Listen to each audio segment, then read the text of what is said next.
Greetings, everyone. This is Brock from Spot Connection with another installment of what is kind of sort of going to be basically an old and bust versus new hotness. Normally, I would be looking at the entire run of a character, at least from, in HeroClix, the entire run of a character in HeroClix, at least from the point when the Oreo dials, see this version of the dial there, became the norm. However, for a number of reasons, part of it being I don't have every version of Wonder Woman since then, we're only going to look at two in particular, because they're actually both fairly recent, and they have the same exact point cost. So we'll be looking at the the common Wonder Woman from Rebirth and the starter Wonder Woman from Justice League Unlimited. So first, let's go look at common Wonder Woman from Rebirth. Alright. And there's her dial. So, what all has the common got going on? We of course have the Amazon, Justice League, Trinity, Mystical, and Warrior keywords. Okay, alright. We got two traits. First off, we've got a leading the charge trait, which the core members of the Justice League all had in Rebirth. It states that when she makes the first attack during a turn and hits, until your next turn, other friendly characters with the Justice League keyword can use Close Combat Expert. Alright, okay, that's not bad. The other one is Lasso and Shield, which gives her inertial deflection and then super senses, but only against close attacks. Again, rather useful. So, once again, we look looking at the dial itself. We've got no range. We got 3 clicks of charge, followed by 3 clicks of flurry on speed. On attack, we get a couple clicks of Blaze Claw's Fangs, followed by 3 clicks of super strength. Defense, she's got Indomitable, so built-in willpower, which is always a plus. Followed by 3 clicks of invulnerability and 3 clicks of toughness, and then nothing on damage. And she also has the Justice League of America team ability. Okay. There's honestly a lot of synergy there. Those 3 clicks of charge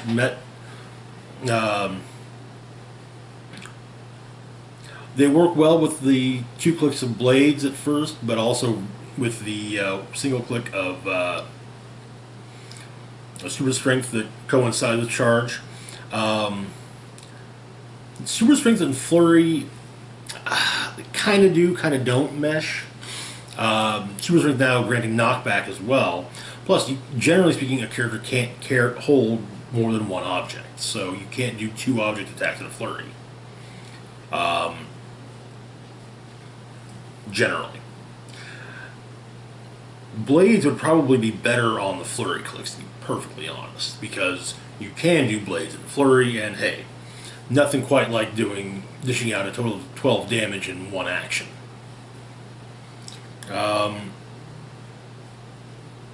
When it comes to her combat values, we open up with 2 clicks of 9 speed, then 2 of 8, 2 of 7. On attack, we open up with an 11, then we get 4 straight clicks of 10 attack, and 9 on the last click. Defense, we open up with an 18, drops down to a 17 for 2 clicks, back up to an 18, then 17, then 16. Damage-wise, she's got 3 on the entire dial. Okay, alright. Now, let's take a look at the JLU counterpart. First off, we are short a few keywords here.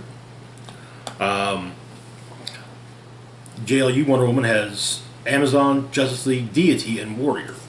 Looking at her dial, it's the same length as the one from Rebirth. We got a trait as well. Founding members. Speed +2, but only if your force has 4 or more characters with the Justice League keyword. Fair. That trait won't come in handy so much in an Amazon team, but definitely in a Justice League team. For all friendly characters that can use this trait, action total +1, but only if your force has 6 or more characters with the Justice League keyword. Again, very useful with the Justice League.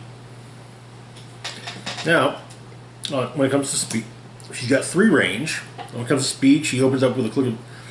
She's got 2 blocks that go the same way. Hypersonic for 1 click, 2 clicks of sidestep.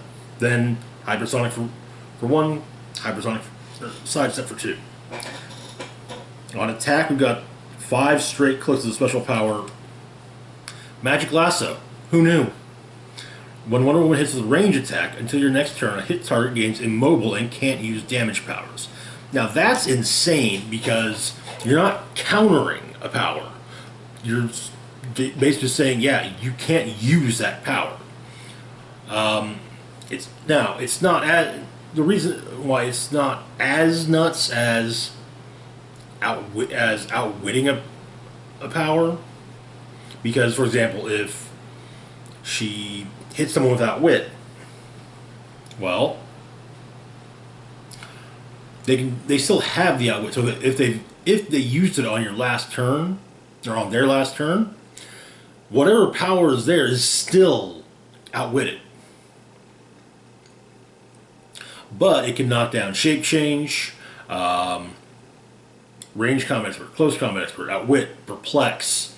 It does mean that on your next turn, that character can't use. On their next turn, your opponent can't use that character's. If they have outwit or perplex, oh yeah, can't use it. Probability control, nope, can't use that one either. Yeah, there's actually a lot that it can sort of shut down. Leadership. Oh, can't roll for leadership. Sorry, pal.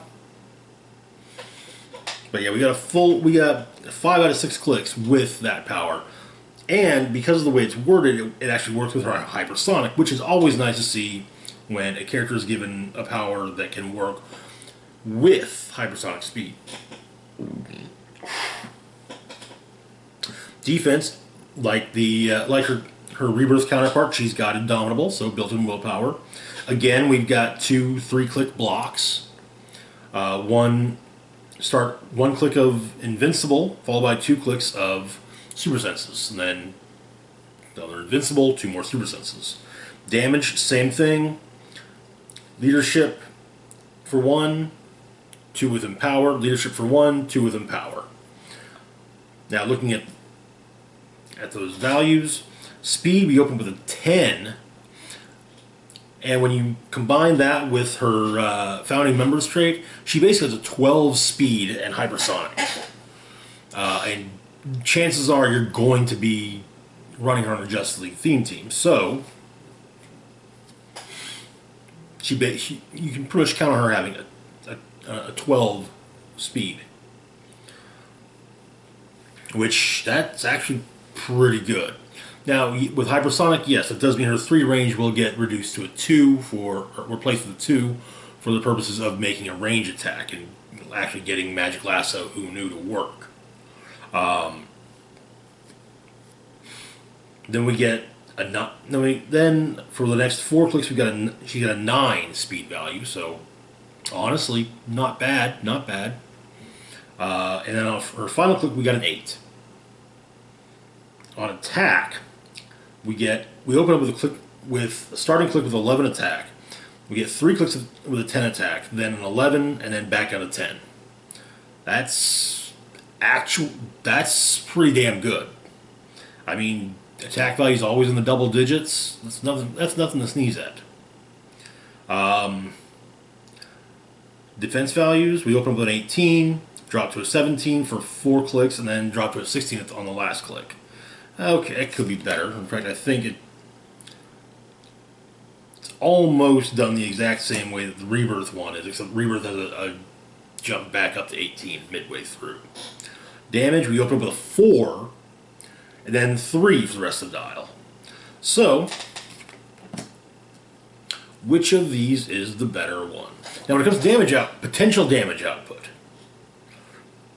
Rebirth does have a little bit of an edge with the first 2 clicks of blades and the late dial flurry. So she's got that going for her. That's definitely a plus, and I mean, there's actually a lot to love with her. Charge is always useful. Flurry is always great to see as well. She's actually got super strength, so she can, after she's taken some damage, she can pick up an object and smash them in the face with it. The JLU starter one can lock down damage powers, though, which is a bit more of a utility.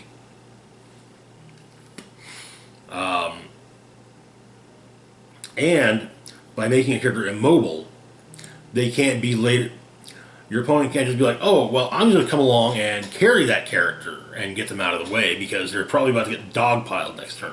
No, they're stuck there. No sidestepping, nothing.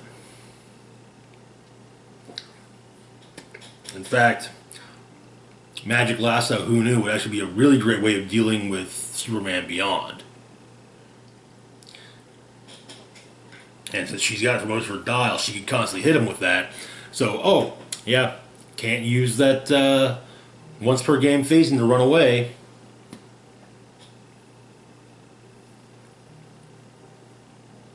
Then, now, Hypersonic on Starter 1 is nice.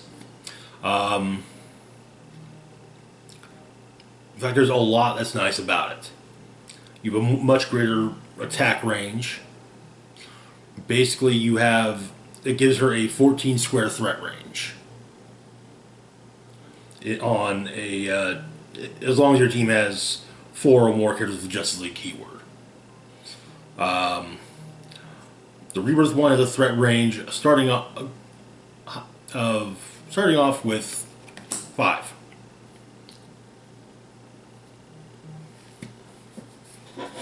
You basically have to spend turn. You generally would have to spend a turn moving her up, or using telekinesis to place her, or other things.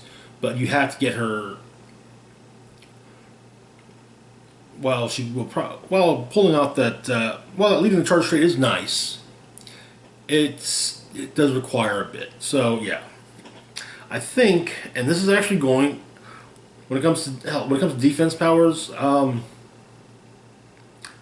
Wonder Woman's got her beat. Invincible, which shrugs off penetrating damage. Great. Non-conditional super senses. Good. Provided you get the damn roll.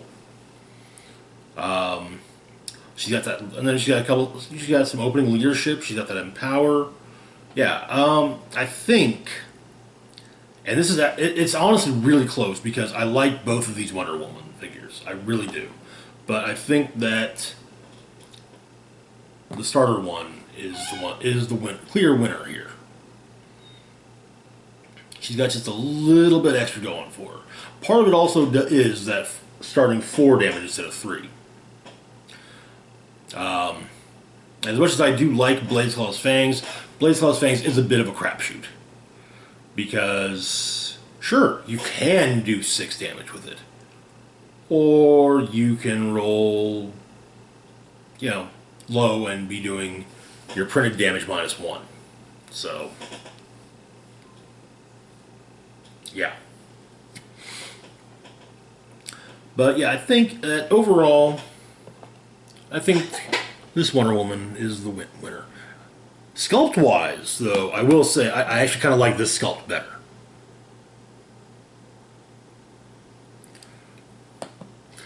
Now, this sculpt done in Bruce Timm's style would be just perfect. The absolute best thing ever.